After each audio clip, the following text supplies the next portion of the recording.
Buenas a todos. Eh, Estamos en nuestra siguiente clase de ácido base y hoy vamos a tomar el tema de la fuerza de los ácidos bases y una aproximación al equilibrio químico. Pues obviamente el tema de ácidos está muy ligado al tema de equilibrio químico. Entonces aquí ¿qué tenemos? Tenemos una foto de unas hormigas. Pues las hormigas, pues nosotros hemos sido eh, sometidos o hemos sufrido por la picadura de estos insectos y pues en algunos casos hemos tenido ardores, hemos tenido quemazón, picaduras y eso se debe por una sustancia que ellas secretan que se conoce como el ácido fórmico. Nosotros en esta clase vamos a ver que el ácido fórmico es un ácido débil y que obviamente ese ácido débil está relacionado con el concepto de equilibrio químico. Entonces empecemos. Entonces, ¿qué es la fortaleza de un ácido y una base? Cuando hablamos de fortaleza de un ácido o que es un ácido fuerte, siempre lo relacionamos con sustancias que tienden a derretir, a quemar, a degradar, a transformar de una forma dura, de una forma intensa, impresionante. Sin embargo, aunque algunas sustancias de tipo fuerte tienen estas características, el concepto de ácido fuerte es totalmente distinto.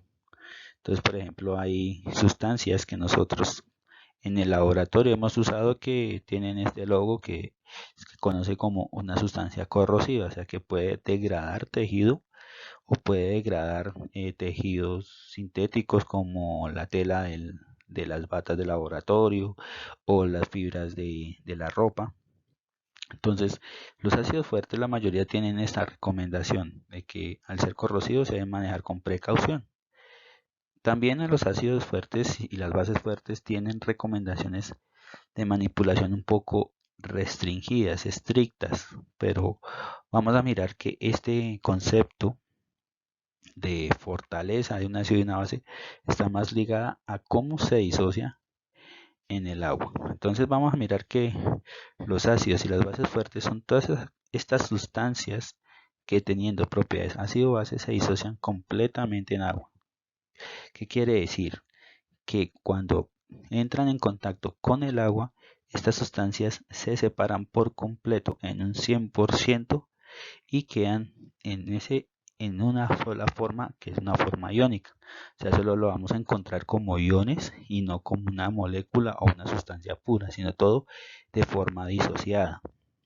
Entonces aquí tenemos un modelo de ácido donde el H que aparece ahí en la estructura es el hidrógeno que pues nosotros sabemos que en los ácidos es un protón y en rojo tendremos la letra A que pues va a hacer referencia al anión del ácido.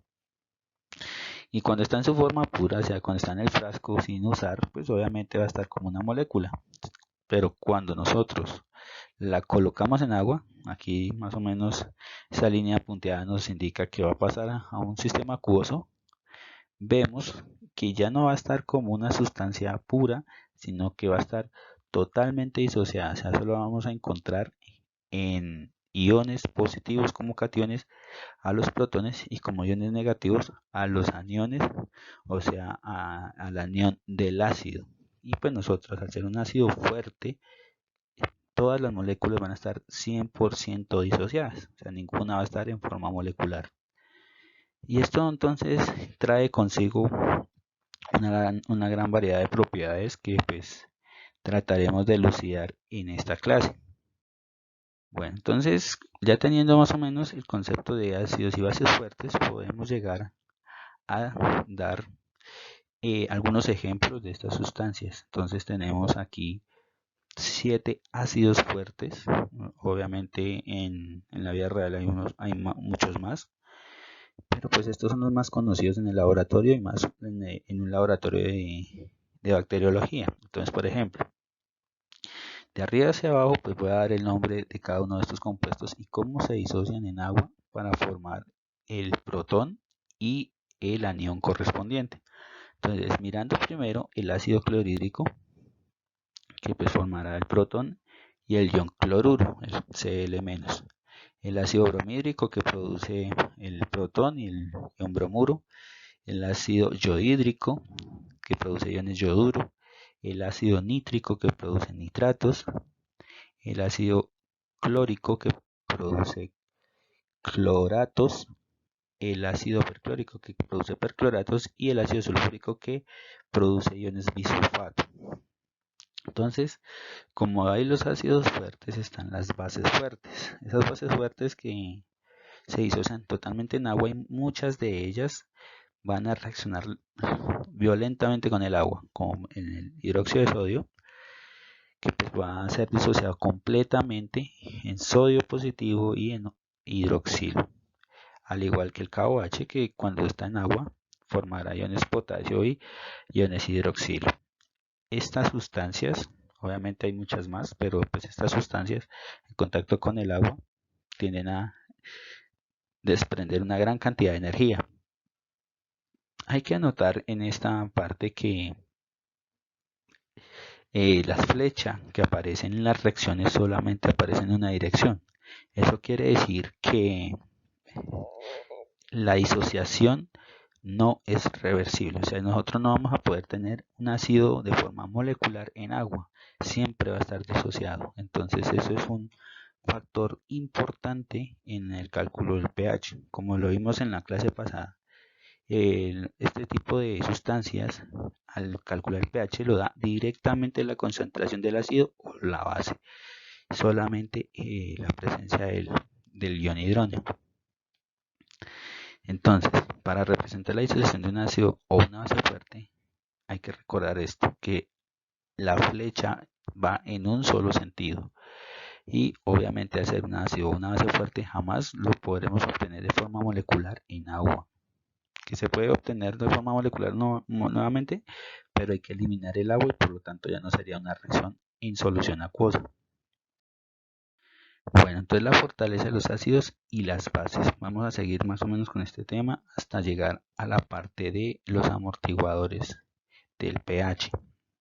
Entonces, este gráfico que vemos acá en la diapositiva nos muestra dos bloques de compuestos. El primero, que está en rojo, corresponde a sustancias ácidas, de la más fuerte a la más débil. Y en la parte derecha del gráfico tenemos las bases que van desde la más débil a la más fuerte. Vamos a notar que hay una referencia que es el agua. El agua, ustedes saben que tienen un comportamiento ácido y tienen un comportamiento básico. Entonces, ellos van a definir esa fortaleza y esa debilidad en ácidos y bases. Entonces miremos la parte de ácidos. Entonces en la parte superior, que está en rojo, o sea, la convención que estamos utilizando, todo lo que son ácidos los vamos a relacionar con el color rojo y las bases las vamos a relacionar con el color azul. Entonces miremos de arriba hacia abajo. Entonces ahí tenemos el ácido clorhídrico, que es un ácido fuerte, el ácido sulfúrico y el ácido nítrico. Entonces ahí en el gráfico nos indica ionizado al 100% en agua. O sea, ellos van a estar totalmente disociados en agua y eso es una gran ventaja porque la concentración del ácido nos dará la concentración del ion hidrógeno y posteriormente el valor del pH. Seguido a esto está el ion hidrógeno. O sea, el ion hidrógeno se considera un ácido fuerte. Después del ion hidrógeno vamos a tener los ácidos débiles.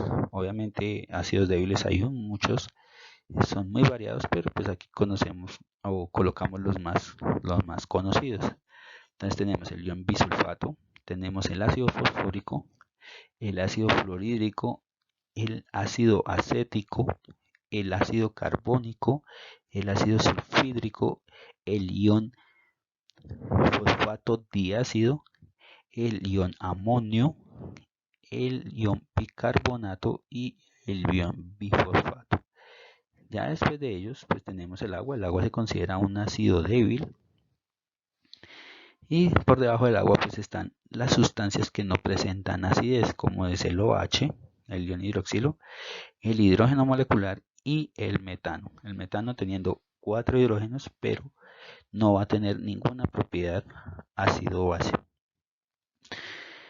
Ahora miremos las bases. Las bases es una manera recíproca del comportamiento de los ácidos. El ácido entre más fuerte es, más débil es la base. Y el ácido entre más débil sea, más fuerte va a ser la base. Entonces miremos de abajo hacia arriba las sustancias entre más básicas a las menos básicas. Entonces empecemos. Tenemos el ion metiluro, que es una de las bases más fuertes que se conocen hoy en día. Son tan fuertes que son supremamente inestables y reaccionan muy violentamente con el agua. Tenemos el ion hidruro, el H- que vemos ahí en el gráfico. Tenemos el superóxido, que es un anión muy fuerte, que reacciona muy fuerte con el agua. Y ahí tenemos el OH. El OH también se considera una base fuerte. De ahí en adelante entonces están las bases débiles, que es el ion fosfato, el ion carbonato, el amoníaco, el ion bifosfato, el ion sulfuro ácido o bisulfuro, el ion bicarbonato, el ion acetato, el ion fluoruro, el ion fosfato diácido y el ion sulfato. Ya el agua también se considera un ácido débil y una base débil. Nosotros vimos que el agua tiene la propiedad de autoionizarse como ácido y como base a la vez. Entonces aparece en este gráfico dos veces. Y por debajo del agua ya sustancias que no tienen ningún poder básico. El ion nitrato, el ion bisulfato y el ion cloruro.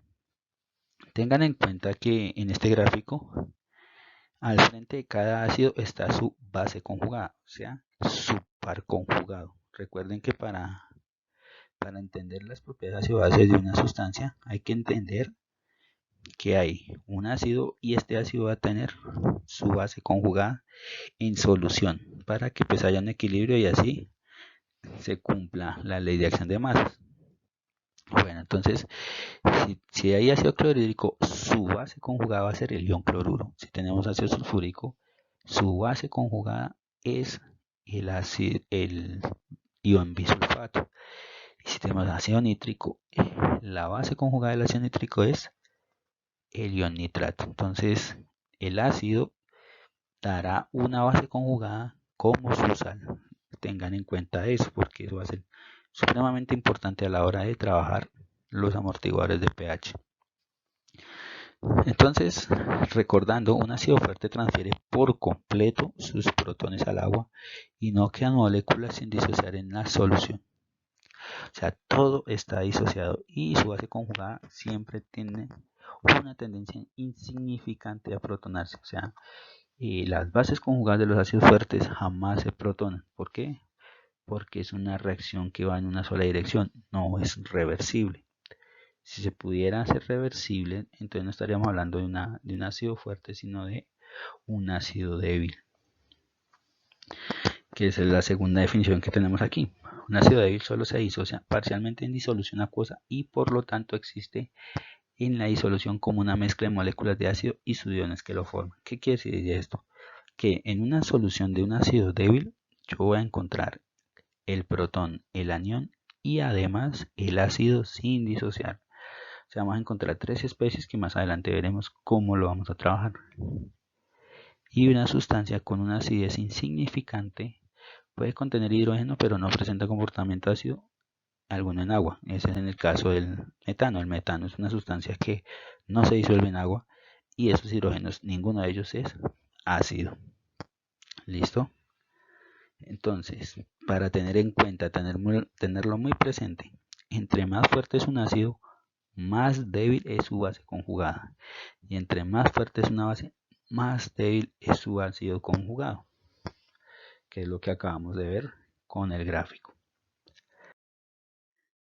Bueno, entonces, ¿qué son los ácidos débiles? Un ácido débil no tiene nada que ver con el poder que tenga ellos de disolver cosas. Por ejemplo, el ácido fosfórico se considera un ácido fuerte y sus segunda y tercera disociación son débiles. Sin embargo, todo el ácido tiene la capacidad de disolver elementos que contienen calcio.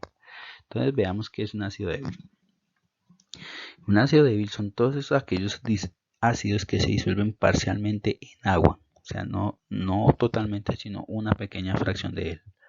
provocando que la concentración del ion hidróneo sea más baja respecto a un ácido fuerte de la misma concentración. ¿Qué quiere decir eso? Si yo tengo, por ejemplo, un ácido 1 molar de un ácido débil y tengo un ácido molar de un ácido fuerte, el pH va a ser más bajo en el ácido fuerte que en el ácido débil.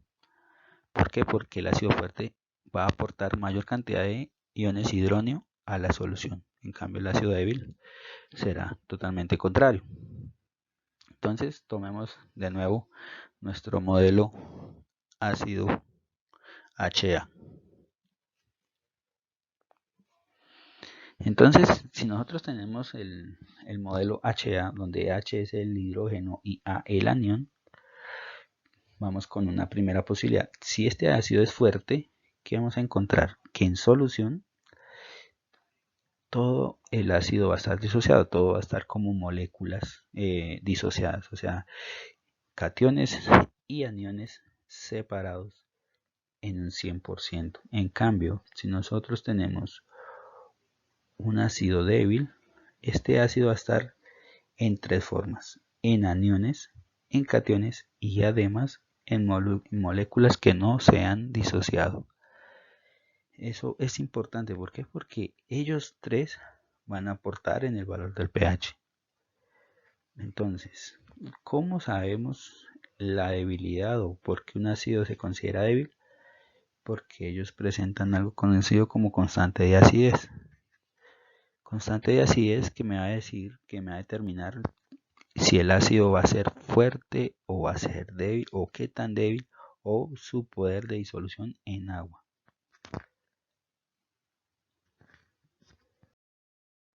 Listo, entonces veamos qué es la constante de acidez, qué es lo que significa este valor para las condiciones ácido-bases de un ácido débil.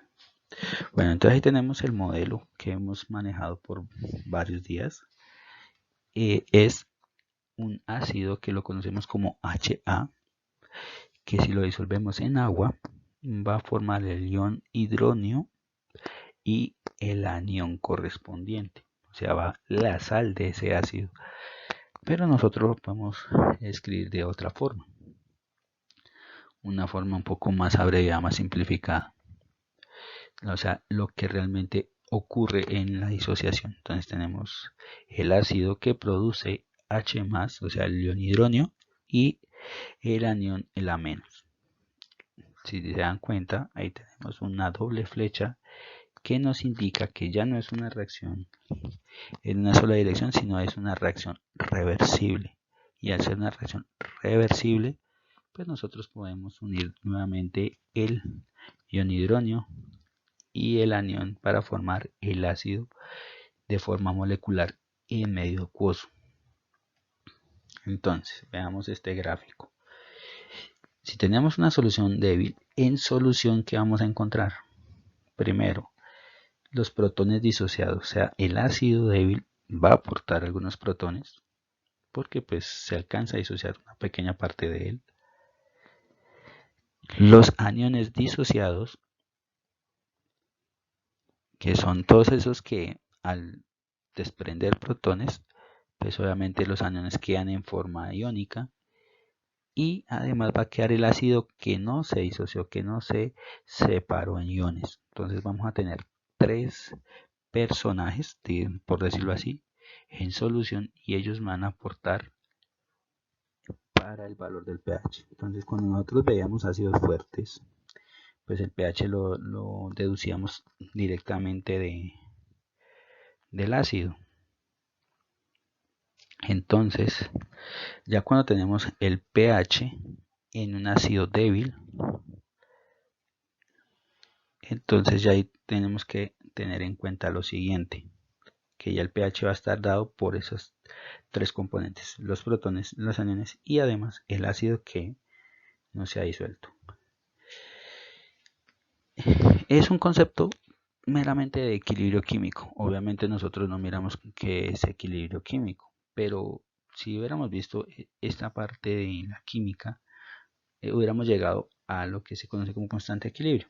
Obviamente no es necesario ver con detalle de dónde viene esta expresión, pero pues gracias a a esta forma de interpretar la química, podemos llegar a una constante que me relaciona esas tres variables: la concentración del ion hidrógeno, la concentración del anión y la concentración del ácido.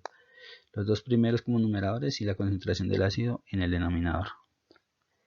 Si hacemos una aproximación, vamos a encontrar que esa constante de equilibrio, que me va a indicar qué tan viable es la separación, lo vamos a poner como constante de acidez, y esto sí es fundamental en los cálculos de pH con ácidos débiles. Esa constante de acidez se conoce como constante de ionización de un ácido, y los ácidos débiles poseen este valor. ¿Y qué es la constante de acidez? La concentración del ion hidrógeno por la concentración del anión sobre la concentración del ácido. Estas constantes no tienen unidades, sino la temperatura a la cual fue determinada. Que hay que tener en cuenta que entre mayor sea el número de la constante de ionización, o sea, entre más grande, mayor será la fuerza del ácido. ¿Y eso qué quiere decir? Que si el número tiende a ser muy pequeño, más débil va a ser el ácido al que corresponde esa constante. Entonces veamos. Aquí tenemos el ácido fluorhídrico, el ácido nitroso, el ácido acetilsalicílico y otros más, con sus respectivas constantes de acidez. Si ustedes se dan cuenta, la mayoría son sustancias de tipo orgánico, o sea que tienen carbono en su estructura. Entonces miremos uno por uno. Entonces el ácido fluorhídrico es un ácido que es capaz de disolver o derretir el vidrio, y va a tener una constante de 7,1 por 10 a la menos 4. Esto es un valor bastante pequeño. El ácido nitroso o gas de la risa, entonces tenemos una constante de 4,5 por 10 a la menos 4. Ácido acetilsalicílico o la popular aspirina, con una constante de 3,0 por 10 a la menos 4. El ácido fórmico, el ácido que ya hemos dicho que viene a partir de las hormigas, una constante de 1,7 por 10 a la menos 4. Ácido ascórbico, con una constante de 8,0 por 10 a la menos 5. El ácido benzoico, utilizado para conservante de alimentos, 6,5 por 10 a la menos 5. Y el ácido acético, el componente fundamental del vinagre, con 1,8 por 10 a la menos 5. Obviamente hay algo llamado base conjugada, pero con un KB. El KB es lo que vamos a ver a continuación, que viene siendo como la contrapuesta de la constante de acidez. Bueno, ¿qué son las bases débiles y la constante de acidez? Bueno, entonces las bases débiles y la constante de acidez son el mismo modelo del ácido débil, pero con bases. ¿Y qué quiere decir? Que la base, cuando es disuelta en agua, va a formar un catión. ¿Por qué? Porque la base tiene electrones libres, y ella es capaz de recibir un protón en su estructura y formando un catión, una base protonada, que eso es típico, por ejemplo, del amoníaco, de los alcoholes y demás. Y obviamente con la interacción con el agua, pues va a producir iones hidroxilo. Entonces veamos. La constante de equilibrio para esta reacción pues van a ser el catión o la base protonada por la concentración del ion hidroxilo sobre la concentración de la base. Obviamente nosotros tenemos muchas bases que son metal y OH. Entonces cuando tenemos esta reacción, vamos a ver que la constante de equilibrio va a ser la concentración del metal como catión, la concentración del ion hidroxilo y la concentración del hidróxido metálico. Esa constante de equilibrio para estos dos casos la vamos a conocer como constante de basicidad, y va a ser el análogo de la constante de acidez, sino que pues para las bases. Entonces aquí tenemos un ejemplo. El amoníaco en presencia de agua va a formar el ion amonio, que es una base protonada, y el ion hidroxilo. Entonces teniendo esa reacción, el Kb para esta reacción va a ser igual a que a la concentración del ion amonio por la concentración del ion hidroxilo sobre la concentración del amoníaco. ¿Listo? Entonces, ¿qué trae con esto? La constante de basicidad se relaciona de manera íntima con la constante de acidez porque viene del mismo concepto del producto iónico del agua. Entonces recuerden que el producto iónico del agua es Kw. Entonces, si ustedes multiplican la constante de acidez por la constante de basicidad, les debe dar la constante del agua, que es 1 por 10 a la menos 14. La constante de acidez y la constante de basicidad corresponde a la misma sustancia, de su ácido y su base conjugada o de su base y su ácido conjugado, pero hace referencia a la misma sustancia. Entonces, para recordar, nosotros podemos utilizar las ecuaciones que ya conocemos y aplicarlas a la constante de acidez y a la constante de basicidad. Entonces, a partir de la ecuación del pH, podemos interpretar que el pKa, o sea, el pK de la constante de acidez va a ser igual a menos logaritmo de ¿quién? De la constante de acidez. Y si tenemos eso, entonces el pH más pH es igual a 14. Lo podemos interpretar como el pKa más el pKb nos debe dar igual a 14. ¿Listo? Eso es importante porque pues obviamente nosotros tenemos bases y sus ácidos conjugados y ácidos y sus bases conjugadas. Entonces a eso se deben estas tablas. Aquí en esta, por ejemplo, vemos las bases, obviamente hay muchas más, pero pues aquí colocamos algunos ejemplos, como la etilamina y la metilamina, que son sustancias procedentes de la descomposición de la proteína, exactamente en el pescado. El olor a podrido corresponde a estas dos sustancias. La etilamina tiene 5,6 por 10 a la menos 4 como constante de basicidad, la metilamina como 4,4 por 10 a la menos 4. Los ácidos conjugados, si ustedes ven, son constantes muy pequeñas. Quiere decir que pues obviamente predomina su condición básica. Tenemos el amoníaco, sustancia responsable del olor, el olor ocre de la orina. La piridina, una base muy utilizada en síntesis. La anilina, una sustancia que se utiliza para la obtención de colorantes, y la cafeína, que pues, es una sustancia que está en varias bebidas, entre ellos el café, las bebidas energizantes, y en algunos casos también se utiliza como un psicotrópico o alcaloide. Listo, entonces, si ustedes ven, la basicidad o la constante de basicidad de la cafeína es supremamente baja, 5,3 por 10 a la menos 14. Bueno, entonces aquí tenemos cálculos, o sea, ejercicios donde utilizamos la constante de acidez y basicidad. Entonces, el primer ejercicio, pues lo vamos a hacer paso a paso, que es la determinación del pH en un ácido débil. Entonces, miremos cómo se hace este ejercicio. Entonces, se tiene una solución ácida de ácido fórmico 0,550 molar. Si la constante de acidez es 1,70 por 10 a la menos 4 a 25 grados Celsius, ¿cuál sería el valor de pH de esta solución? Bueno, entonces, primero hay que tener en cuenta los datos que nos da el ejercicio. Entonces, primero, la concentración molar del ácido fórmico es 0,550 molar. Colocamos la disociación del ácido correspondiente, o sea, el ácido fórmico entra en una reacción donde libera protones y el ion formiato. Recuerden que ahí tenemos la doble flecha que indica que es una reacción reversible y este ácido tiene una constante de acidez de 1,7 por 10 a la menos 4 molar. 1,70 por 10 a la menos 4. ¿Listo? Entonces, para resolver este ejercicio, tomamos esos datos y hacemos una tabla. Entonces, en esa tabla, ¿qué va a ir?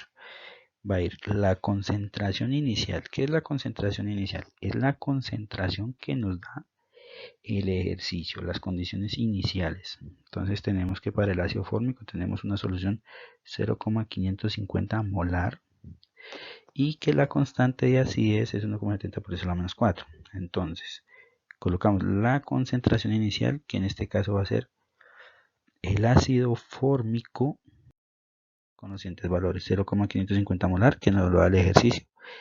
Y como son condiciones iniciales, pues obviamente el ion hidronio y el ion formiato no tienen concentración porque la reacción no ha empezado. Son las condiciones iniciales que tenemos para el ejercicio. En segundo lugar tenemos delta en concentración o cambio en concentración. Ese triangulito que ustedes ven ahí es un gradiente, o sea, quiere decir cambio. Y ahí que vamos a colocar el cambio por estequiometría. Como es una reacción ácido-base, entonces pues debemos aplicar la estequiometría. La ecuación está balanceada y todas las relaciones estequiométricas son 1 a 1. 1 de ácido por 1 de hidronio y 1 del ion formiato, del anión HCOO-. ¿Listo? ¿Y qué vamos a colocar ahí? Los valores por estequiometría. Como no sabemos cuánto se va a disociar, como incógnita. Menos X quiere decir que se va a disociar una pequeña parte que no conocemos, y más X y más X en los otros significa que va a aparecer la pequeña cantidad que se va a disociar en el ácido. Por eso se coloca más X en el hidronio y más X en el ion formiato. Y como toda la ecuación es 1 a 1, entonces es una X y una X. Concentración final, que sería nuestro tercer paso. En la concentración final vamos a colocar los ponderados o los totales de cada especie. ¿Qué quiere decir eso? Que vamos a sumar o restar dependiendo del signo que tengamos en el cambio de concentración.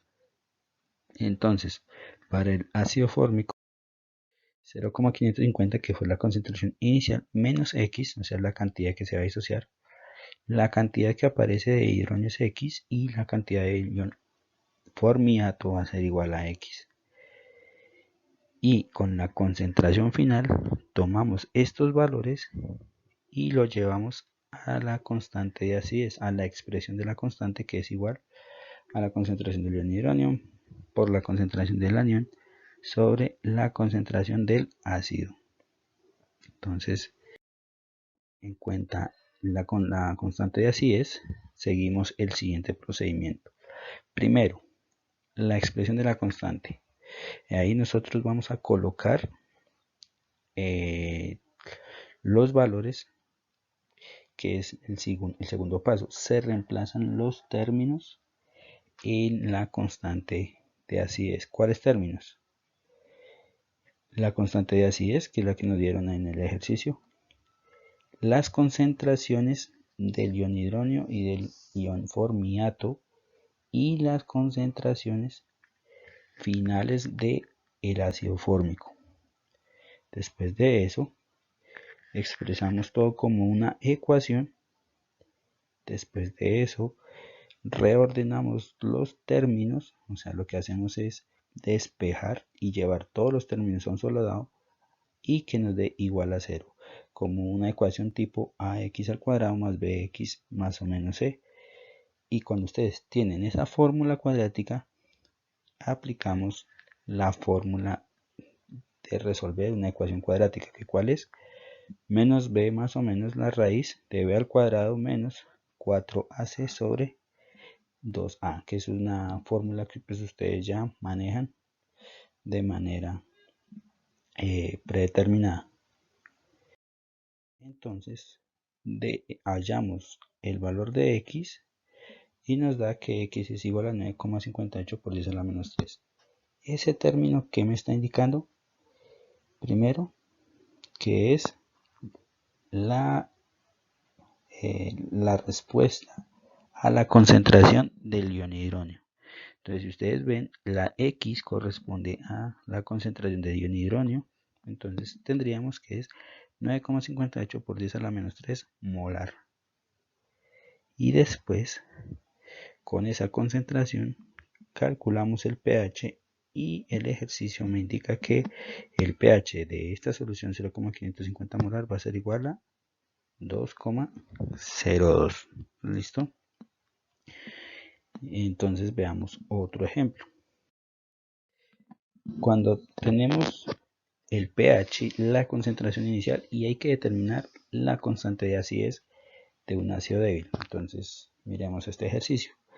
Se tiene una solución ácida de ácido benzoico, que ahí tenemos la fórmula, 0,300 molar, que da un pH de 2,36. De acuerdo con lo anterior, determinar la constante de acidez del ácido benzoico. Entonces vamos a mirar el paso a paso. Primero, el dato que nos dan, la concentración inicial del ácido benzoico. Segundo, la constante, que es lo que vamos a hallar, esa es nuestra incógnita. Y tercero, algo importantísimo, es cuando nos dan el pH, de una vez pasamos la concentración del ion hidronio en términos de pH. Entonces la concentración del ion hidronio va a ser igual a 10 a la menos pH. Reemplazamos y nos indica que el ácido o el ion hidronio va a tener una concentración de 4,36 por 10 a la menos 3 molar. Hay que tener en cuenta ese valor para resolver el ejercicio. Entonces veamos. Colocamos la ecuación tal y como lo hicimos con el ejercicio anterior y colocamos la tablita con las tres condiciones para resolverlo. Las concentraciones iniciales, que es lo que nos da el ejercicio, las concentraciones antes de que ocurra la reacción, delta en concentración, que es el cambio en concentración, y la concentración final, o sea, después de haber hecho todo el proceso, toda la reacción. Entonces, en las concentraciones iniciales, pues colocamos 0,300, que nos da el ejercicio, y en el hidronio y en el ion benzoato, que es el nombre de ese anión, vamos a tener 0, pues porque la reacción no ha ocurrido. Ojo aquí, porque aquí va a cambiar el orden del cálculo. Si recuerdan, la parte de la concentración de ion hidronio nos dio 4,36 por 10 a la menos 3, pues que vamos a colocar en la concentración final. ¿Por qué? Porque el pH es el producto final de la reacción. Entonces, lo que nosotros colocamos ahí son los valores de la concentración del ion hidronio y por consiguiente la concentración del ion benzoato. Son iguales porque, pues, como ustedes saben, eso viene a partir del cálculo. Después de eso, nosotros hacemos un pequeño análisis. Bueno, si la concentración final del ion hidronio es 4,36 por 10 a la menos 3 molar y la condición inicial es 0 molar, el cambio debe ser el valor de la concentración final menos la concentración inicial. Y si hacemos eso, pues vamos a tener que va a ser más 4,36 por 10 a la menos 3 y ese valor va a ser igual para los tres. Pero ¿cuál es la diferencia? Que para los productos lo colocamos como positivo porque está apareciendo de acuerdo a la reacción y colocamos negativo en el caso de los reactivos porque está disminuyendo. ¿Listo? Entonces ya tenemos el valor inicial, tenemos el cambio y lo que nos hace falta es calcular la concentración final de ¿quién? Ácido benzoico. Entonces 0,300 menos 4,36 por 10 a la menos 3 nos da 0,296, que esa sería la concentración final de ¿quién? Del ácido benzoico. Listo. Y con esos tres